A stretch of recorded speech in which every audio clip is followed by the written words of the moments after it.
You ever seen the movie Up?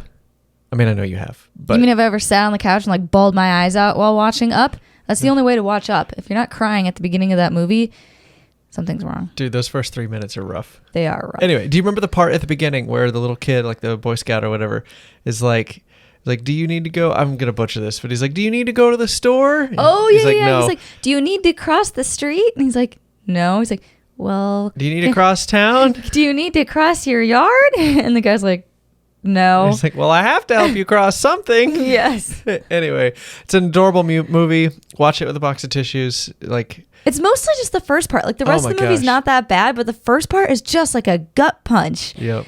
And I feel like it affects people over the age of like maybe it's like 17, 18. It depends on if you've had a very serious relationship or not. Yeah. Like that's what does it. So there's our warning. So anyway, roll the intro. Welcome to the Let's Quit podcast. Quitting is not always a bad thing. If you have the right mindset, quitting can be the most powerful tool you have on your journey to success. It's certainly been helpful for us. Whether it's flying through hurricanes, building our businesses, or just trying to get to bed on time, we're always trying to level up and improve our lives. This is the show where we share the lessons, experiences, and friends that have helped us live this incredible life. So let's quit the bad and grow the good together.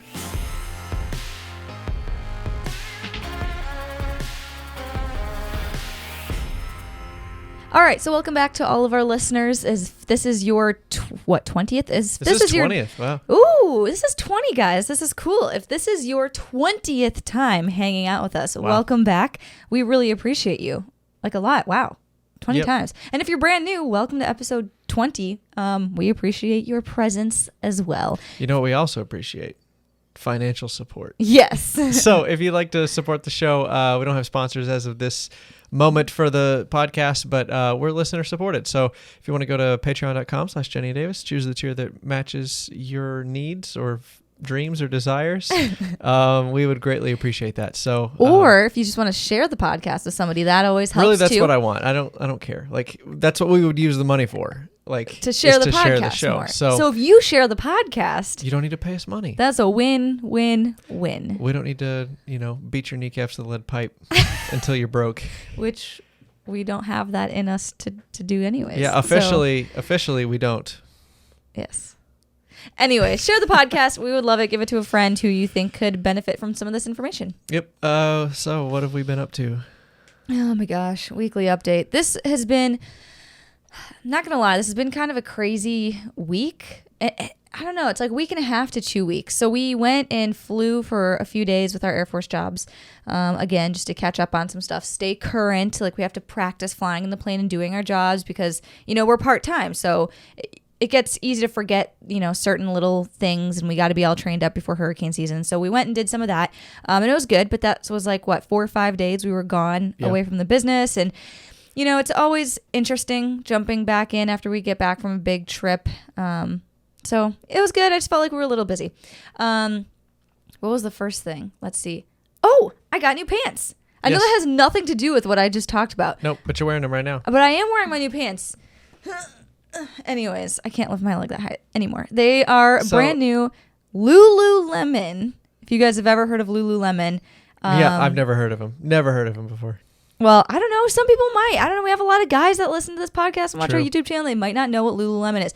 Lululemon is very expensive high-end workout gear. Yes, very expensive athleisure workout gear type thing. And I told I pretty much swore to myself that I would never get some of their stuff because it's so expensive. So let me bring some context into this. Jennie has 4 or 5 pair of leggings that have holes in them. They're covered in paint.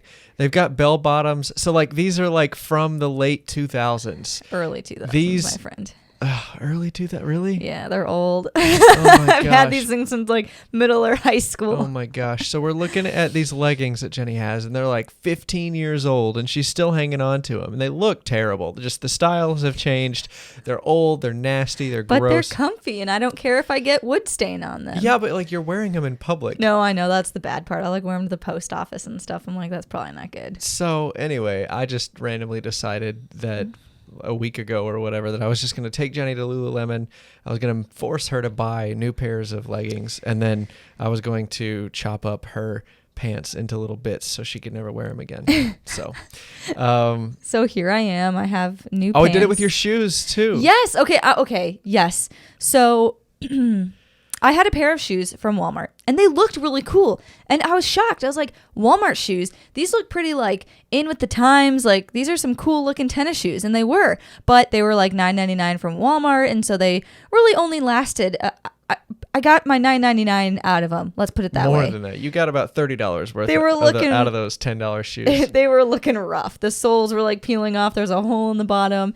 And I was like, but they work. Like I don't want to spend money on like new shoes. I don't want to drop money on like some Nike shoes when these Walmart shoes I found look just like the Nike shoes. So we're talking to Jenny's brother, Eric, who's here for a couple months helping us out with the woodworking business. And we're just talking and all of a sudden like we'd already we came back from shopping for Jenny's pants and I was just saying, okay, now the next thing is shoes. And Jenny starts bragging about her Walmart shoes, which, by the way, have 2 holes worn in the sole at this point. So I rip the shoe off of Jenny's foot. We're in the kitchen. I rip the shoe off of her heel, and I run into the garage, and I turn on the bandsaw, and I saw that sucker right in half.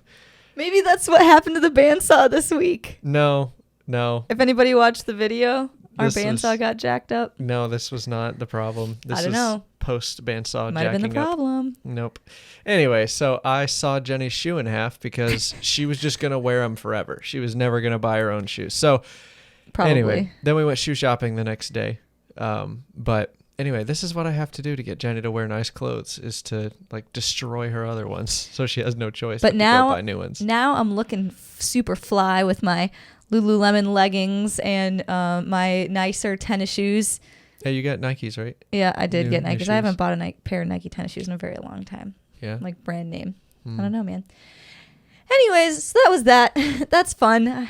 I don't know. I just don't like spending money on stuff like that, especially when I spend so much time in the shop. Like half the time I'm covered in sawdust, I'm covered in paint, and then when I'm not doing that, I'm literally wearing camouflage and like a olive green drab flight suit. So I'm like, I don't know ever have a place to wear other clothes yet. I get that, but in the theme of today's topic, it's awfully rude to make other people have to step in and make it so that you look presentable in public. I do agree. Yes, that is correct. Let's see, what else did we do today besides pants and shoes? I did an Instagram live. Oh, yeah. With a local charcuterie business here in Houston. She's called the Chatty Mouse. And we had been talking on Instagram. We actually mailed her a board because she was featured on some like Houston page on Instagram. And I was like, wow, these boards look really pretty. We should mail her one, which is kind of the business model we use for our realtors too. The food looks really pretty. She didn't use boards. Oh, yes. She didn't use boards. The food looked really nice. And so I just decided to engrave her logo on a board and mail it to her. She really liked it and shouted out on her Instagram and then was like, we should collaborate on a live together. And I was like, for sure. So we did that, talked about our boards. It was really nice to be able to present like our products to her audience because she had a pretty big audience of Houston people. And we had a really fun time talking. I like tried some of her cheeses and spreads and they were so good. And what else we do? I brought some of my own ingredients and I asked her, I was like, hey, can you make a good looking board with just 4 ingredients? Because a lot of people who buy our charcuterie boards, like, yeah, this is nice, but like, how do I decorate it? Because everybody sees them on Pinterest but doesn't know how to decorate it to make it look super pretty. Yeah. But she did such a good job. I'm like, oh, there's only four ingredients. Like, how is this going to look good? And of course, she pulled it off, and it was like Instagram worthy and beautiful. Yeah. So what was a good time. So what was the purpose of you doing the live then? Basically, just for me, it was the same purpose as us going and talking to like realtors at open houses. I just wanted to tell people who I was and show them my product. And like, if I could make another like friend in the Houston area who runs a business also, cool, because we don't know a whole lot of business owners. And so that was a bonus. Like I ended up having a ton of fun with her and I thought she was really cool. So I got to tell people who we were as Samara Table Company. I got to tell them our backstory, which is always fun to do as well. And showed him products and made a friend. So it was a win-win-win. Yeah, sounds like it. So that was pretty cool. While you were doing that, Eric and I were finishing up 50 some odd cutting board. I think it's like 57 was the final number that we came out with. So we built another batch of cutting boards this week because we're kind of running low on stock. It's sort of what our YouTube video was about this week. So If you haven't seen that, go check it out. But basically, we've got this system to build, 50 to 100 cutting boards, depending on how much lumber you buy.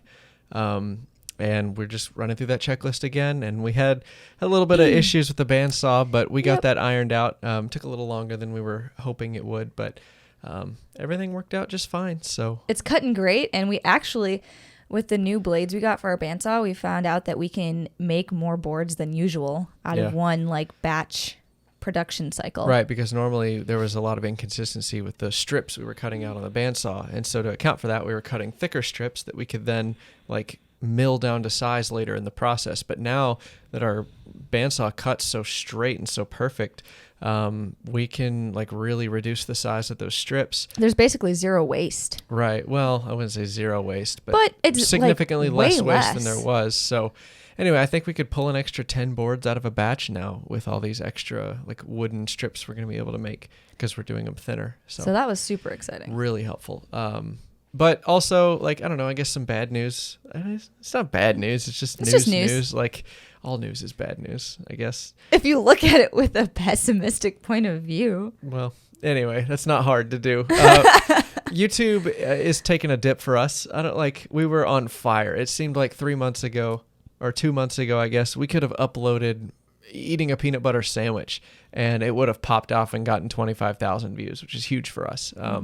But I don't know. We put out that video for younger people and it really flopped. And then the next video we put out, that one also flopped. Well, it was more so YouTube, quote unquote, punishing us for putting out a video that flopped.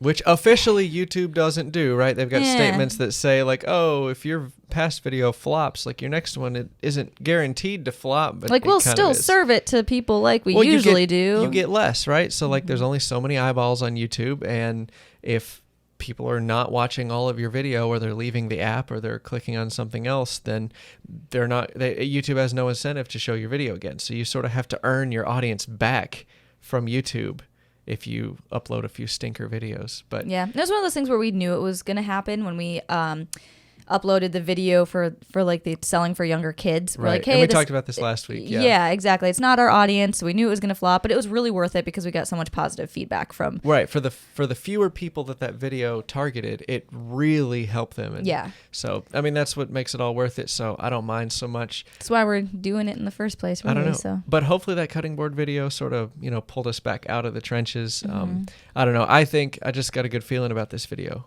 Again, we just uploaded it this morning, but I don't know. I feel like we got a good title, good thumbnail, good content. It's a good story.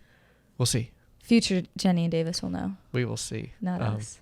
Anyway, cool. Transition to the Let's title get into the title topic. We've talked about. Oh shoot, we did it backwards because you're supposed to talk about your pants last, because that was going to be the segue. Oh well.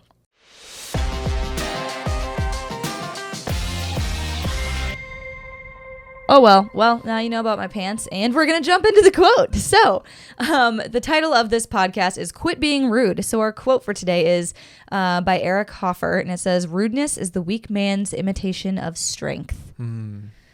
Yes, the weak man's imitation of strength.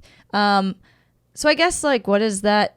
I don't know. What does rudeness mean? Nobody wants to be rude, I feel like. And even, the rude people don't think they're rude. Mm-hmm.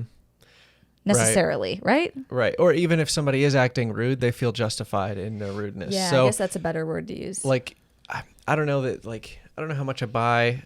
So what we mean by rudeness is not necessarily, of course, don't be rude. I don't think anybody is, out there trying to be rude if you're listening to this podcast.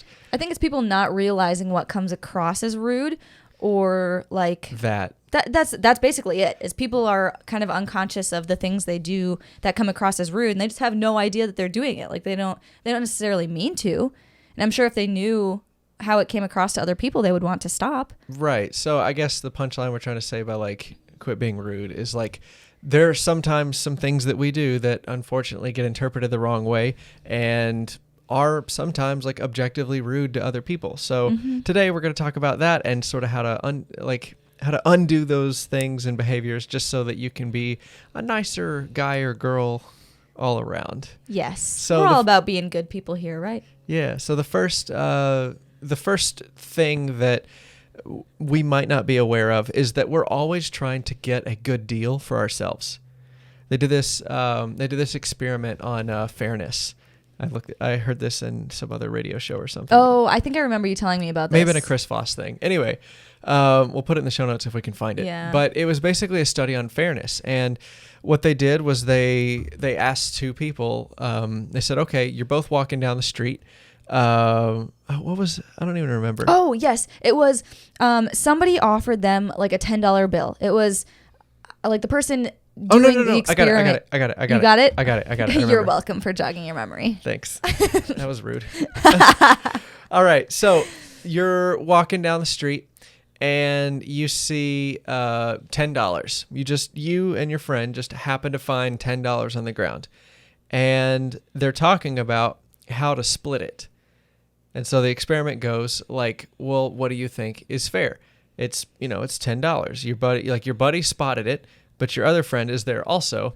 And again, you're like, I'm butchering this. I'm getting some details wrong, but the concept is you find $10. How do you split it between the two of you? Well, what everybody said was you split it 5 and 5. And they said, well, the other person has proposed that you get $1 and they get $9. And overwhelmingly, people would have rather just left the $10 bill on the ground. Then split it 1 and 9. Then split it 1 and 9. Even though that was $1 more than you had when you were walking down the street. Right. People value a even distribution of the money more than they value the money. Yeah, the fairness over the money itself. Yeah, I think it was like the whoever is issuing the experiment was like maybe one of the people that found it on the ground. I don't remember all the details.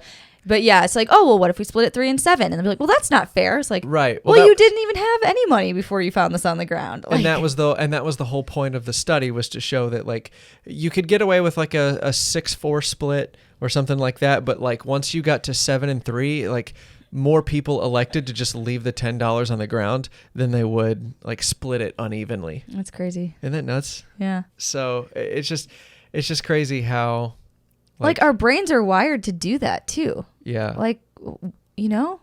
Why? And you're just unconscious to the fact that your brain naturally wants to do things like that. I know. But crazy. So here's what I'm trying to say by that. Like your brain is constantly looking for ways to get a better deal than the other guy, even if you're both benefiting, or even if, you know what I'm saying? Like, yes. So let me come up with a tangible example. So like when I was younger, I used to work in summer of college. I came home and I worked at this taco store.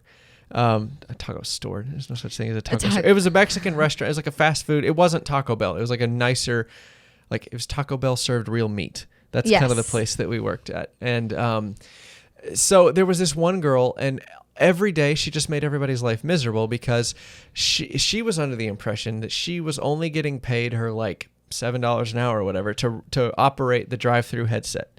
She didn't take out the trash. She didn't clean the bathroom. She didn't do any of the other like normal tasks all the employees did. She was like, no, I get paid to do the drive-through and that's it.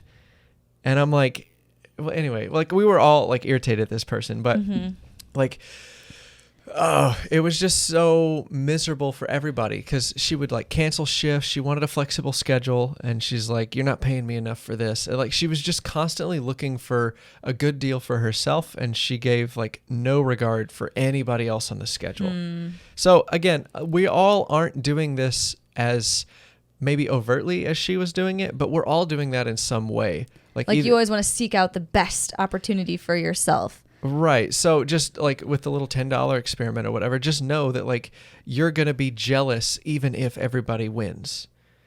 Like we do this at the car dealership all the time. Like nobody leaves the car dealership happy.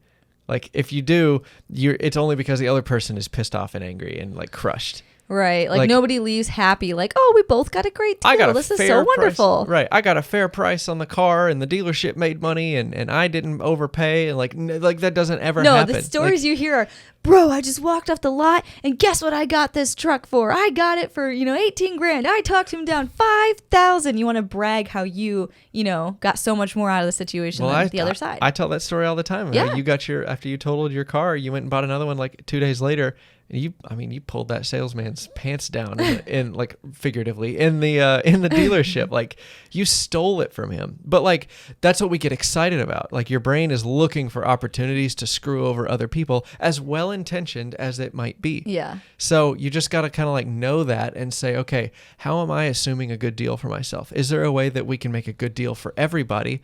And then convince yourself that's what you should be striving for. Don't just look for a good deal for yourself. Look for a good deal for everybody. Because you can come across as rude.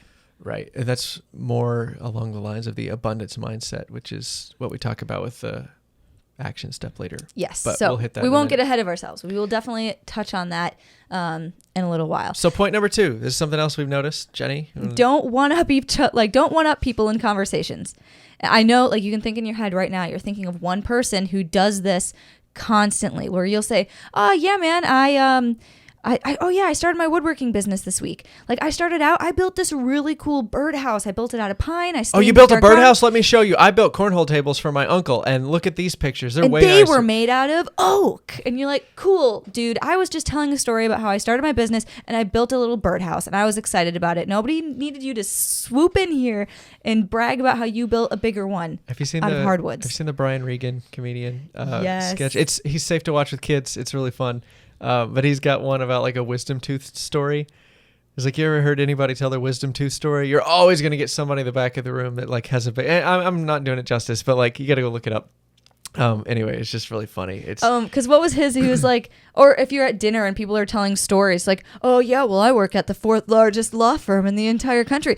Oh yeah, well I met, Jim Carrey one day at the grocery store. And he's like, it's got to be, he's like, it's got to be good to be one of the like 9 people or whatever that ever like set foot on the moon. Cause he's like, you can always trump any story. Anyway, it's he's the whole, I walked on the moon. Yeah. So that's the title of his show for whatever. Anyway, just Google Brian Regan, I walked on the moon. It's a really good set. I don't recommend comedians all the time. Like, I don't listen to comedy. I'm not one of those comedy guys, if there is such a thing. But it's a pretty good show. But yeah, that one was clean and pretty funny and accurate. Gosh. Why can't I not speak? My sound is real accurate. DJ Khaled, have you seen that? DJ, yes. Accurate. It was very accurate. Stop, you're going to throw me off now. I'm going to say it wrong. It's a podcast. I'm supposed to sound professional. You're supposed to sound accurate? I'm supposed to sound accurate because it's only audio, okay? But yeah, I feel like that's one that a lot of us struggle with, and we've all done it. So my question is, like, you're in that situation, you're at a party, you're talking to people, like, what do you say instead? Because it's like you can't just sit there. Like, all the advice, Dale Carnegie and the rest are like, oh, just listen, like. But at some point, you've got to talk. You got to talk. So what I've started to do is, like, maybe this is useful for you, but like what I start to do is because I'm not gonna stop myself from thinking about what I'm gonna say. I'm just one of those people. I'm sorry. Like, I'm sort of paying attention to what you're saying, but like, I'm using that to my advantage, and I'm thinking, instead of what am I going to say, what am I going to ask? Yeah. And I think, what question am I going to ask? What about they're talking at me right now? Like, what about that can I be interested in or ask more? And then I'll just ask a question when they're done talking, or it's my turn to say something. And then you'll come off as a better listener. You find out you actually care about what they're talking about when you do that. Like, you can sort of trick yourself into being a better conversationalist that way. And a lot of times when you show, like, you ask questions about their situation and you show that you care about them enough, they're gonna like feel guilty that they haven't asked you anything. Like, wow, they're such a good communicator, like they're asking me all these questions, I should ask them some questions. And then you'll probably end up getting to say what you wanted to say from the beginning, but you don't come across as rude. Or you realize that if they don't ask questions, that they're just as self-involved as you used to be, and you can sort of understand, like, all right, this is somebody that just wants to talk about themselves. I used to be like that, let's go for a ride. And then you don't have to really worry about whether they like you or not, because they're a self-absorbed. You don't care. Yeah, you don't care about self-absorbed people anymore, even though you used to be one. Wow, that got really very Hi, welcome to the Let's Quit fast. podcast. All right, cool. And then, like, if you've got to say something, another thing I've started to do, this is like a bonus move, is like try to encourage the effort people put. It's like growth mindset stuff, but like try to encourage the effort people have put into coming through a difficult situation. 9 times out of 10, when somebody's telling a story, it's something that was hard for them or they triumph through it. I mean, that's what a story is, it's conflict and how do I overcome it? Encourage the effort. Like, hey, I know it seemed pretty dark or like you weren't going to make it, but like, oh my gosh, look at the effort that you put into like coming through. And now it's awesome. Don't celebrate the reward or don't celebrate like the result, celebrate the effort. Because everybody can celebrate the result. Everybody wants to celebrate the results. We're a result-driven, like community. Where we really need a pat on the back is like, hey, it looked pretty dark, but you kept slugging through it. You kept, putting your time in. You kept doing the right thing, even though you weren't seeing any progress. Yeah. That's where we can all use some encouragement. So, again, that's your bonus move there. But you know who did that to us the other day? What's I that? recognized it, and I thought that was really cool. We were at lunch with one of the guys we work with, one of the older guys. We were at that Mexican restaurant, and he had brought like a younger pilot or somebody to lunch with us. Oh, yeah. And we were just kind of telling the story of like our woodworking business, because the older guy that we work with was like, oh yeah, tell him about your woodworking business, how you started it in Houston. Like, tell him about it. He'll think it's cool. And so, we just gave him the story. Yeah, we started out in North Dakota. We built our business, and then we left and had to build it all over again in Houston and kind of learn, through our mistakes. And our older friend was like, but you just kept showing up.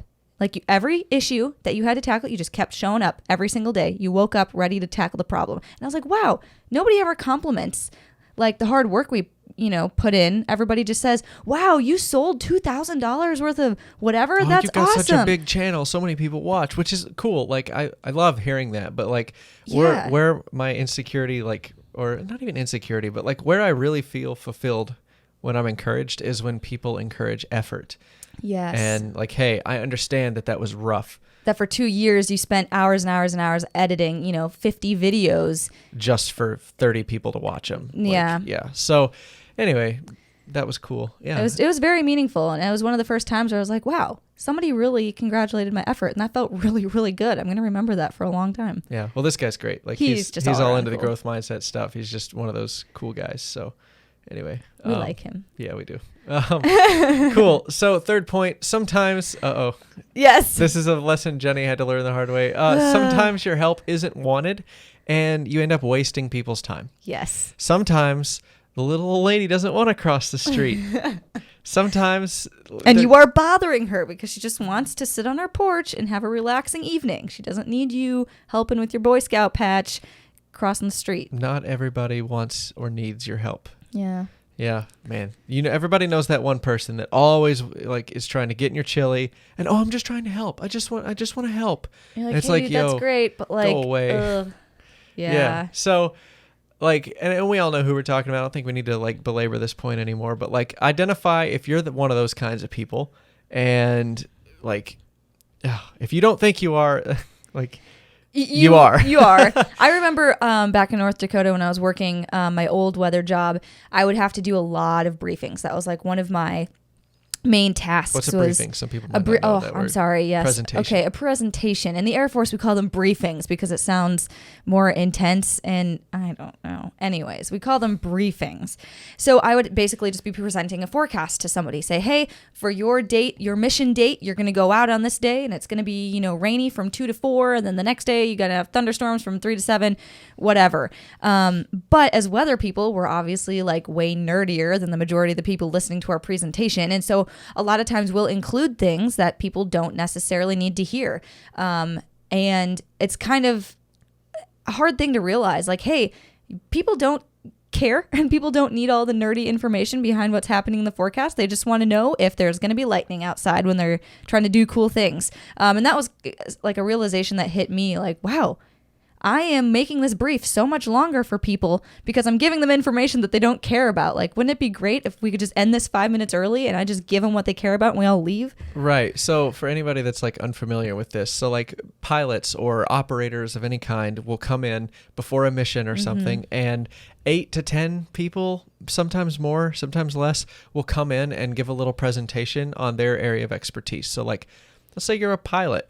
Like you're gonna show up to do mission planning to make sure like everybody's on board. Like what the mission is. You got enough gas. Like what are we gonna do if we lose an engine? Like your alternate airport, stuff like that. So any catastrophe that pops up, everybody's on the same page of, hey, here's our contingency plan. So everybody gets together in one spot and just goes over potential situations. Jennie was the expert on weather. So every time these airplanes were going to take off, Jennie was the person that would go and give the presentation on the weather. Well, you're getting 8 to 10 presentations. That's a lot of information. And you really have to, as the operator, like Jennie's an operator now, but like I was in the missile field, like you're really sifting through that information to find out what's important and what's not. And sometimes the weather expert doesn't know what's important and what isn't.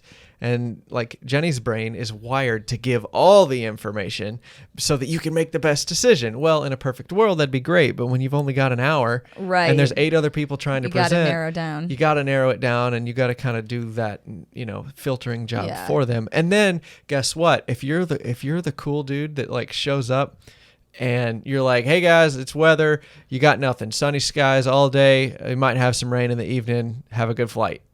Like everybody's jaw is going to hit the table because they're like, oh my gosh, you only gave me what I needed to know. You didn't give me any extra information. Yeah. And then of course your leadership's mad because you didn't go into a 13-point presentation. But like you can really get on other people's good side by filtering the information through. So that's just a real world example of like sometimes people don't need all of your help. Sometimes in fact, removing you're making yourself, it worse. Sometimes removing yourself from the situation is the most helpful thing. Yes. That's the biggest point. Sometimes just being quiet is the most helpful thing. Right. So like, which is nuts. Yeah. Like so the CPA wants to do our taxes correctly. Yes. And we want to help the CPA do our taxes correctly. But the CPA does not want a phone call every Friday morning with 20 questions about taxes and what bucket do I put this in? Yeah. And like, how do I enter this? Like they don't want to hear all of your, well, I'm just trying to help. You're like, no, just do your accounting, sort it how you think it should be. And then at the end of the year, we can sort it all out and make it right. So sometimes, again, please pay your taxes and do everything right. Yes, pay all your taxes. I'm not saying don't talk to your CPA. I'm just saying like filter, don't just word vomit to other people and say, well, I'm just trying to help, because sometimes it's not actually helpful. Yep, exactly. So on to action steps then. Yeah. So like, how do we actually do this in life? Right. So we talked about a lot of things, which talk is great and knowing stuff is good, but like, what can we actually do to practice these things? Number one, Google the abundance mindset. Just Google the term abundance mindset, read some articles, figure out what it means, and then just start trying to adopt it. This has been the single most helpful thing for us since we started on social media. Yes, because like I said with the example of like the woodworker and the birdhouse, the person that comes back and says, well, I built an even bigger one and I built it out of an even fancier wood, they kind of, feel like they're being threatened because they're like, wow, somebody else is making birdhouses too? That's my job. I make birdhouses. I'm the birdhouse guy. Or YouTube videos, you see like, oh my gosh, they stole our idea. They took my video. They copied my title and thumbnail. Like, guys, there are plenty. I know I'm contradicting myself from earlier, but like there are endless eyeballs on YouTube. Like theoretically, like another thing is like fear of loss. Humans hate fear of loss over anything else. So we get in this like scarcity mind. That's why, guess what? That's why all those sales are like limited time offer or limited while supplies last. Like they're going to have another sale next week. It's not like they're shutting the factory down. But humans are scared of missing out. But they know you won't buy it unless they think that you're going to lose it before it's gone. Right. I think we even did that in this YouTube video. We pitched the stud stack and we're like these are all true things. I'm not lying, but like we're talking about how we might close the group or raise the price. And so we were kind of using that as unconsciously as that was like a genuine thing though. Like the group is getting really, really big. Right. But that's what I'm saying is like, we're going to get a ton of signups this week for the stud stack because people think, oh no, it's going to raise the price. It's going to be gone. They might not let me in. Yeah. So people who are on the fence are going to spring and probably join the group. This is my prediction. I don't know. We'll find out. If you're one of them, let us know. That would be great. We'd love to have you in the stud stack. Yes. Before it's too late. Anyway. So just at the end of the day, like abundance mindset, this is the punchline for me. Like if you don't go research it tonight, listen to this. There are 8 billion people in the world. There are 37 trillion US dollars in circulation. Like if you total all the world's money up, but we don't know how much time we have left. So why would you waste your time worrying about the first two? Mm-hmm. Like, let that sink in. Understand how many people are out there. So if one person's being mean to you, don't sweat another one. Find a better friend. Like, if you don't have money, that's fine. There's plenty of money out there. You can go get some. So don't be worried that you lost $5,000. You know, go get more. Go get 10 more. Like, there is plenty of money and people out there, but we don't know how much time we have left. So don't lose the third resource worrying about the first two. Right. So, right. Anyway, because there's plenty of everything to go around except for time. Man, this podcast is getting deep. Surprisingly deep. They're like surprise potholes. Like, whoop, we're going deep and we're back. Cool. So next one, a little lighter. We already sort of talked about it. In your conversations this week, practice listening more than talking. Don't think about what you're going to say next. Think about what you're going to ask next. Listen, ask questions, follow up. You can do this really cool thing called mirroring, where all you do is you just repeat the last few words of something somebody says. Ooh, we should show them an example. Show them an example? Done. Got him. And now Jennie feels like she needs to fill in the blank and give more detail. So I know this tactic. I know the tactic of mirroring, and he still almost got me. I was like, yeah, we should give him an example of how to mirror. How to mirror? Yeah, that tactic that we talked about the other day. Yeah. We talked about it the other day? Okay, it's not funny anymore, all right? People know how it works. It's a great stalling tactic. If you don't know what to say, just mirror the last couple words. Chris Voss. Never Voss? split the difference. Yeah. Oh, shut up. I got you. Oh my gosh. All right. That's the show for today. That's been enough. Do we have announcements? No announcements. Oh, okay. Other than you're rude.